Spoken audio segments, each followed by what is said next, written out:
Bonjour à tous, Nava Elmi, avocate en immigration au Canada. On a énormément de demandes d'entrepreneurs ou de managers seniors à l'extérieur du Canada qui souhaitent immigrer au Canada par le biais d'un business. Donc on va voir aujourd'hui l'un des programmes phares, l'une des provinces qui reçoit le plus de demandes, qui est la Colombie-Britannique.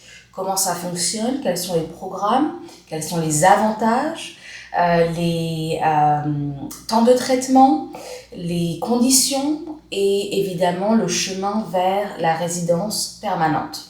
Donc ce qu'il faut savoir, c'est qu'en Colombie-Britannique, on a deux programmes d'immigration pour entrepreneurs. Le premier programme, appelons-le l'option numéro 1, vous permet d'ouvrir un business n'importe où en Colombie-Britannique, y compris à Vancouver ou dans la région de Vancouver, qui est le centre de la province. L'autre option vous permet d'ouvrir un business uniquement dans les communautés rurales de la province. Ce qu'il faut savoir, c'est que le Canada est un pays qui est immense. Donc, par exemple, juste pour vous donner un ordre d'idée, la province de l'Ontario où je suis localisée fait la taille de la France et de l'Espagne. Donc, imaginez les superficies qu'on a. Donc, les communautés ont, elles aussi, en Colombie-Britannique, leur mot à dire et leurs priorités. Donc, on a deux programmes, on va regarder et on va se pencher en détail sur chacun de ces deux programmes-là. Mais avant tout, pourquoi considérer ce programme? Pourquoi considérer immigrer au Canada en tant qu'entrepreneur par le biais de la province de la Colombie-Britannique ou par le biais de n'importe quelle autre province par ailleurs, puisque la plupart des provinces au Canada ont également leur propre programme d'entrepreneurs. Donc, tout d'abord, c'est le chemin vers la résidence permanente pour vous et pour votre famille. Donc, quand je dis votre famille, ça veut dire vous-même, votre conjoint ou conjointe et vos enfants de moins de 22 ans. Et ensuite, une fois que vous avez la résidence permanente et que vous restez sur le sol canadien pendant 2 à 3 ans, là, vous pouvez obtenir le passeport canadien qui, évidemment, ouvre les portes sur le reste du monde, sur plus de 200 pays où vous pouvez voyager sans avoir besoin d'un visa, dont les États-Unis. Et parlons des États-Unis, notre voisin juste à côté, avec plus de 340 millions d'habitants et donc un marché énorme pour beaucoup de nos entrepreneurs qui s'établissent au Canada et souhaitent vendre, s'étendre sur le marché américain également. Mais on parle aussi du Canada, un pays qui a un haut niveau de vie, un pays dont le système éducatif est reconnu mondialement. Donc beaucoup de nos clients, leur priorité c'est la sécurité et l'éducation de leurs enfants. Un système qui vous permet d'avoir l'assurance maladie dès le premier jour, dès votre arrivée au Canada, pour vous et votre famille, un système financier, économique stable, ce qui n'est malheureusement pas le cas dans énormément de pays, et un business que vous avez dès le premier jour et avec lequel vous pouvez générer des revenus et donc votre train de vie au Canada. Donc ce sont des avantages énormes quand on compare avec peut-être d'autres pays qui ont également des programmes d'immigration mais qui ne sont pas forcément le Canada. Maintenant, à qui s'adressent vraiment ces programmes-là et ce programme-là en particulier? On souhaite voir des entrepreneurs, des managers, des personnes qui ont acquis une expérience dans la prise de décision et dans la supervision d'équipe. Et donc ça, il faut pouvoir le démontrer par le biais de documents variés. Ensuite, ça s'adresse à des personnes qui sont prêtes à immigrer au Canada de façon permanente et à opérer, à manager un business pendant au moins 3 ans, ce qui est généralement la durée pour obtenir la résidence permanente. Donc jusqu'à l'obtention de la résidence permanente, au moins dans la province de la Colombie-Britannique, ou British Columbia en anglais. Donc on parle d'investissement actif. Vous ne donnez pas juste de l'argent pour en échange avoir un passeport. On parle d'entrepreneurs, de senior managers qui sont prêts à vraiment s'installer de façon permanente dès le premier jour au Canada. Donc vous ne pouvez pas avoir un pied dans votre pays et un pied au Canada et prétendre pouvoir manager deux business, voire plus en même temps. Donc ça, ce sont vraiment les conditions de base. Maintenant, on va se pencher sur la différence entre les deux programmes. Donc, tel que j'ai mentionné brièvement, il y a une première option qui vous permet d'ouvrir un business n'importe où dans la province de la Colombie-Britannique et également dans Vancouver, qui est le centre de la province, et dans la région de Vancouver également, qui est évidemment la plus peuplée. Par ailleurs, il faut, quand on parle de programme d'entrepreneur, il faut un capital, il faut de l'argent, il faut un avoir net. Il faut un avoir net minimum de 600 000 $ canadiens pour cette option numéro 1. Cet avoir net est composé de votre avoir net et de celui de votre conjoint ou conjointe et peut inclure les valeurs de vos propriétés, incluant les valeurs ou la valeur de votre business au pays et également les fonds que vous avez en liquide dans votre compte bancaire ou dans vos comptes bancaires. Okay? Donc ça forme l'avoir net qui doit égaliser au moins un minimum de 600 000 $ canadiens, ce qui équivaut à environ 430 000 $ américains. Okay? Et dans ces 600 000, il va falloir que vous investissiez dans votre propre business au moins 200 000 $ canadiens, soit l'équivalent d'environ 144 000 $ américains. Okay? Donc, une fois que vous venez au Canada, vous avez environ 2 ans pour faire cet investissement. Par ailleurs, tel que mentionné, il vous faut de l'expérience en tant que manager ou en tant qu'entrepreneur. On veut démontrer que cette expérience-là accumulée dans votre pays pendant au moins 3 ans durant les 5 dernières années peuvent être transférables dans le business au Canada. Okay? Et donc tout ça, c'est pas suffisant d'uniquement le mentionner sur papier, il va falloir le démontrer par le biais de documents variés. Donc, lettre de confirmation d'emploi, taxes, preuve que vous avez des employés, etc., etc. Okay? Il va falloir également passer un test de français ou d'anglais à un niveau très basique. Donc, à partir du moment où vous pouvez communiquer en français ou en anglais, puisque le Canada est un pays bilingue, vous n'aurez aucun souci à passer ce test-là. Et il va falloir créer un emploi pour au moins un Canadien ou résident permanent canadien pour votre business. Et donc, quand on parle de création d'emploi, on ne parle pas d'un emploi pour votre conjoint ou conjointe ou pour vos enfants qui sont en âge de travailler. On parle vraiment de création d'emploi pour les Canadiens. Et tel que mentionné précédemment, il va falloir déménager complètement au Canada et opérer par vous-même le business. Donc, en tant que manager, en tant que propriétaire, vous n'êtes pas forcément obligé, on n'attend pas de vous que vous soyez au sein de votre entreprise tous les jours, mais c'est à vous de vous assurer que les opérations et que le management roulent. Donc ça, c'est pour l'option numéro 1. Donc récapitulons, 600 000 avoir net et 200 000 investissements.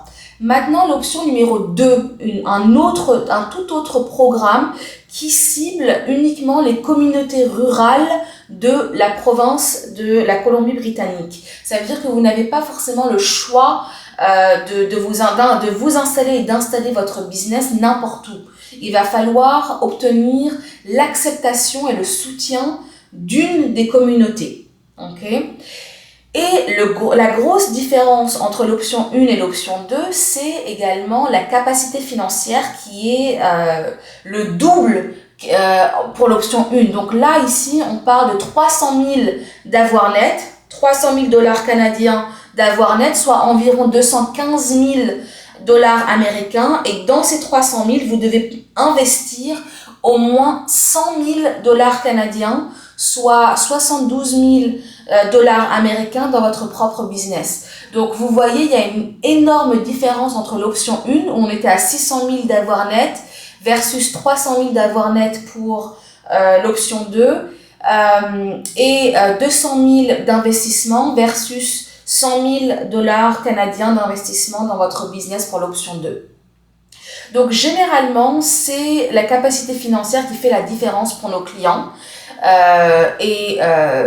Par rapport à leur capacité financière, on va décider d'où ouvrir le business. Okay?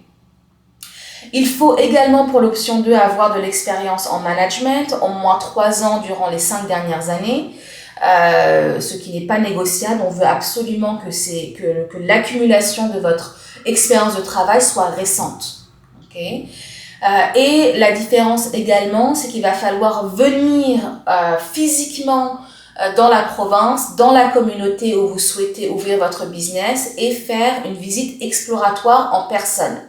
Donc la visite exploratoire est obligatoire pour n'importe quel programme d'entrepreneur au Canada, mais certaines provinces et certains programmes, dont l'option numéro 1 pour la Colombie-Britannique, vous autorise à le faire en ligne. Maintenant, en quoi est-ce que ça consiste une visite exploratoire? Ça veut dire notre cabinet vous met en contact avec des banquiers, des agents immobiliers, des écoles pour vos enfants, des potentiels distributeurs, des potentiels fournisseurs, etc., etc. Comment obtenir un permis, comment obtenir une autorisation. Donc, tout ce dont votre business va avoir besoin une fois que vous serez sur place. Et donc, ça rentre en quelque sorte dans une étude de marché. On veut démontrer à l'officier que vous avez plus qu'un plan d'affaires et que vous avez fait le nécessaire pour confirmer la faisabilité, la viabilité de votre entreprise. Donc, si par exemple, vous souhaitez ouvrir un restaurant dans une des communautés de la Colombie-Britannique, il va falloir vous rendre sur place et visiter certains autres restaurants qui sont vos compétiteurs, par exemple. Ou alors visiter certains producteurs agricoles pour des matières premières.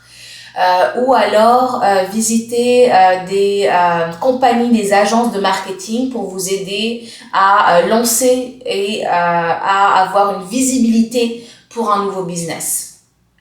Okay, donc la visite exploratoire est obligatoire, mais la différence entre l'option 1 et l'option 2, c'est que pour l'option 1, vous pouvez la faire en ligne, donc les communications avec les professionnels se font par vidéo, versus une visite exploratoire en personne pour l'option numéro 2. Donc, en pratique, ça veut dire quoi? Ça veut dire qu'il nous faut un visa visiteur pour la plupart de nos clients qui ont besoin de visa pour rentrer au Canada et pour faire une visite exploratoire. Et donc ça peut prendre plus de temps que l'option numéro 1. Maintenant, il y a également une autre différence, c'est qu'une fois que vous êtes au Canada, il va falloir opérer le business pendant un certain temps avant de pouvoir faire une demande de résidence permanente. Donc, entre-temps, vous êtes sous permis de travail. Pour l'option numéro 1, vous devez absolument opérer le business pendant au moins 18 mois avant qu'on puisse commencer la procédure de la résidence permanente pour vous et votre famille. Alors que pour l'option numéro 2, dans les communautés rurales de la Colombie-Britannique, vous devez opérer votre business pendant au moins 12 mois, donc un peu moins que l'option numéro 1, avant de pouvoir lancer la demande de résidence permanente. Donc, je ne souhaite pas vous noyer dans beaucoup de détails.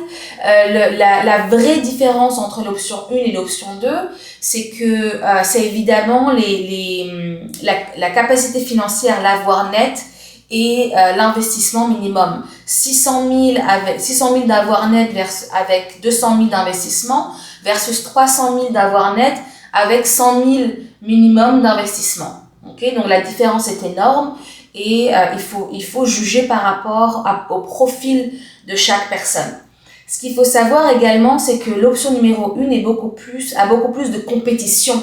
parce que beaucoup de personnes, beaucoup d'entrepreneurs souhaitent ouvrir leur business dans Vancouver ou dans la région de Vancouver.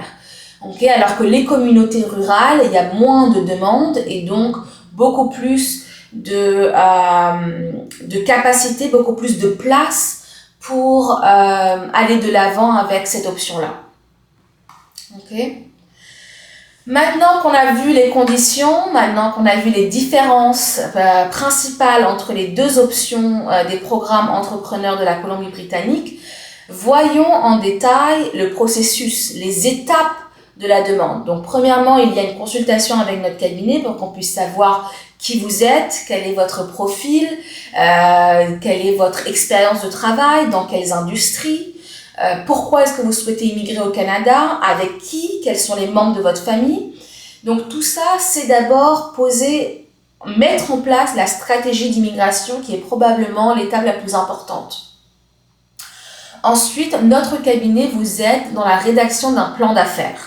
Une fois qu'on a un plan d'affaires, il va falloir préparer une visite exploratoire. Donc, généralement, c'est sur 600 personnes, c'est au moins une semaine, 5 jours ouvrables où vous vous rendez sur place et vous avez des meetings qu'on organise heure par heure, jour par jour avec des professionnels qui sont dans notre réseau et avec lesquels nous travaillons et que nous avons confiance. Ou alors, ce sont des visites, une visite exploratoire qui se fait en ligne. Donc, on vous book les rendez-vous avec des professionnels par vidéo. On vous briefe sur les potentielles questions que vous pouvez poser. Et ensuite, c'est à vous de jouer et évidemment d'avoir des interactions utiles avec ces professionnels-là. À la fin de la visite exploratoire, on rédige un rapport. Et ensuite, on envoie le plan d'affaires, votre CV ainsi que le rapport de la visite exploratoire à la province. La province revoit votre profil et vous dit, écoutez, moi ça me plaît, je pense que vous pouvez être un bel entrepreneur pour ma province. Maintenant, démontrez-moi avec vos documents que vous êtes bien l'entrepreneur que vous dites être. Donc, la deuxième étape, c'est vraiment premièrement, de faire évaluer votre avoir net. Alors, c'est très bien de dire que vous avez un avoir net de minimum 600 000 ou minimum 300 000, mais la province a besoin une compagnie comptable agréée au Canada, qui a déjà été présélectionnée par la province, revoit tous vos documents financiers, toutes vos propriétés et nous rendre un rapport confirmant votre valeur, votre avoir net total. Okay? Pendant que le comptable fait son travail, nous, on rassemble les documents. Donc, on va vous demander toute votre vie, que ça soit pour vous ou pour votre famille, évidemment les documents prouvant votre identité, vos expériences de travail, vos relevés bancaires, vos taxes, vos bulletins de paye, etc., etc., etc. Okay? Et donc, on soumet une fois que tout ça c'est fait, on soumet une demande complète, solide, mais extrêmement complexe à l'immigration. Et quand je dis l'immigration, je parle de la province. Et ensuite, c'est à la province de revoir le tout. Une fois que les officiers en immigration ont revu la demande, vous devez vous préparer à un entretien. L'entretien se fait par vidéo avec un officier en immigration. L'entretien dure de 1 à 3 heures, dépendamment des questions de l'officier. Donc, évidemment qu'on vous prépare pour cet entretien-là.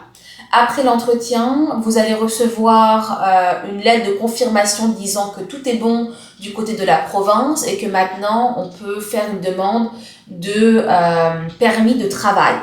Donc, on fait une demande de permis de travail pour vous, une demande de permis de travail pour votre conjoint ou conjointe qui pourra alors travailler dans la province pour n'importe quel employeur, alors que vous devrez travailler uniquement pour votre entreprise. Okay. Et des permis d'études pour vos enfants. Si vous décidez d'immigrer en même temps avec votre famille, ce que nous conseillons généralement, puisque la province regarde toujours le fait que vous souhaitez vous établir de façon permanente et le fait de venir et de vous installer avec la famille, évidemment, est un signe extrêmement prometteur, démontrant que vous avez sur le long terme la volonté de vous établir de façon permanente dans la province. Donc ensuite vous allez venir dans la province, vous allez commencer à établir, ouvrir et opérer votre business, et après 12 à 18 mois d'opération, on pourra commencer et lancer la demande de résidence permanente pour vous et pour votre famille. Okay. Et on ne pourra pas lancer la demande de résidence permanente tant que l'investissement minimum n'aura pas été fait. Okay, donc très important. Vous avez 2 ans à partir du premier jour où vous venez au Canada pour faire votre investissement, soit de 200 000, soit de 100 000, dépendamment de l'option choisie. Et pour être honnête, c'est pas difficile d'investir autant dans un business au Canada, considérant le fait que ce sont les prix, c'est en lien avec le marché du travail et les frais qu'un business requiert à l'ouverture pour pouvoir lancer, pour pouvoir obtenir des revenus. Nuance très importante, pour la demande de résidence permanente, vous n'avez pas besoin de démontrer des revenus ou du profit. Ce qu'on doit démontrer, c'est que vous êtes en train de mettre en place ce qui est nécessaire pour en arriver à ce stade-là. Okay. Maintenant, j'aimerais parler un petit peu des erreurs fréquentes qu'on voit dans le processus de réflexion des clients. Tout d'abord, il faut être stratégique dans son immigration et il faut choisir un concept d'affaires qui a du sens pour la province et pour la communauté dans laquelle vous allez vous établir. Donc nous, ça nous demande de faire une étude de marché préalable avant de pouvoir vous donner des options. Parce que notre cabinet vous aide de A à Z dans toutes les démarches d'immigration en tant qu'entrepreneur. On fait ce qu'on appelle du business immigration. On vous aide dans la partie business, mais également dans la partie immigration. Et ces deux-là doivent pouvoir avancer main dans la main en même temps et être cohérents.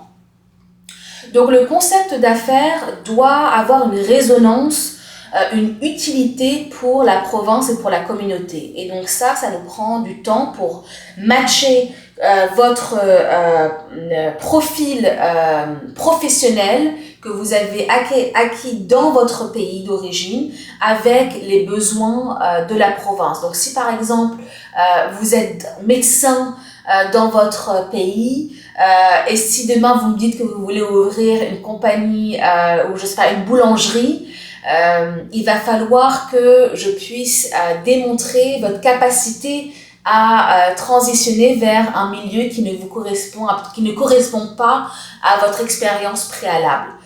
Ou alors vous êtes médecin et vous souhaitez ouvrir une clinique. Et alors dans la clinique, évidemment, vous ne pourrez pas devenir médecin du jour au lendemain au Canada. Il va falloir démontrer que vous allez pouvoir embaucher un ou plusieurs Canadiens pour faire le travail. Pareil si vous êtes dans le milieu de la construction. Pareil ou alors peu importe votre domaine, idéalement le concept d'affaires doit correspondre avec votre passé, votre expérience de travail dans votre pays, et 2, avoir une utilité, une résonance avec les besoins de la province et de la communauté où vous souhaitez vous établir. Ensuite, le plan d'affaires est extrêmement important. Il faut que ça soit un plan d'affaires qui est réaliste, qui est chiffré. Avec le plan d'affaires, on rédige également des financial forecasts. On démontre combien est-ce que vous allez générer et quelles vont être vos dépenses durant les 3 à 5 prochaines années après l'ouverture du business au Canada. Okay? Donc, les chiffres dans votre plan d'affaires vont être extrêmement importants et vont être revus par l'officier. Et évidemment, on veut mettre l'accent sur les avantages que votre business vont octroyer aux Canadiens, et ça se traduit par la création d'emplois. Alors oui, l'obligation, c'est la création d'un emploi pour un Canadien. Cependant, plus vous allez créer de l'emploi, plus vous allez avoir de la valeur ajoutée aux yeux de la province, et donc avoir un dossier qui sera beaucoup plus solide. Ensuite, la question qu'on me pose très souvent, c'est est-ce que j'ai vraiment besoin d'être au Canada? Et alors, je pense avoir répondu dès le début à cette question-là, et la réponse est oui. Vous ne pouvez pas avoir un pied dans votre pays et un pied ici et penser que vous allez pouvoir ouvrir un business qui va être rentable du jour au lendemain dans un pays que vous ne connaissez pas encore. Okay? Ouvrir un business demande du temps, de l'énergie, et on veut démontrer à l'officier, non seulement dès le début, mais aussi au moment où on va déposer la demande de résidence permanente, que vous avez passé la plupart de votre temps au Canada à vous concentrer sur votre business ici. Okay? On parle d'investissement actif et non pas passif ici. Maintenant, j'aimerais... un dernier point également, c'est votre capacité à nous donner assez de documents financiers. Okay? Donc, on sait très bien que beaucoup de pays ne sont pas forcément ciblés sur la documentation, que beaucoup de choses se font verbalement, mais pour des besoins d'immigration, il va falloir faire énormément d'efforts pour récolter des documents variés et nombreux. Okay? C'est ce qui solidifie une demande. Donc maintenant qu'on a revu un petit peu les erreurs à éviter sur ce type de dossier-là, et par ailleurs cela s'applique non seulement pour la province de la Colombie-Britannique, mais également pour toute autre province qui a un programme entrepreneur au Canada. Maintenant, parlons des profils des candidats qui ont le plus de chances de succès. Donc évidemment, c'est le fait d'avoir des antécédents solides en direction d'entreprise ou en entrepreneuriat en général. Et donc ça, on en a parlé. On veut voir que vous avez une expertise en management, que vous avez supervisé des équipes, que vous avez eu un contrôle sur sur les décisions d'un business. Ensuite, on veut encore une fois avoir une implication personnelle de votre part dans la gestion de votre business et une capacité à vous adapter à un nouveau pays, à une nouvelle province et parfois même à une nouvelle langue, puisque l'anglais est principalement parlé au Canada et que idéalement, il faudrait également pouvoir avoir un minimum de connaissances en anglais et de pouvoir servir une clientèle qui est totalement bilingue français-anglais. Okay? Donc, je pense qu'on a fait le tour, qu'on a discuté des conditions, des avantages, des erreurs à éviter, des profils qui sont les mieux placés pour faire ce type de demande-là, de la capacité financière pour les deux options qui s'offrent à nous en Colombie-Britannique. Donc, si vous pensez pouvoir être éligible à un programme entrepreneurial au Canada, n'hésitez pas à nous contacter. Merci beaucoup. Bye bye.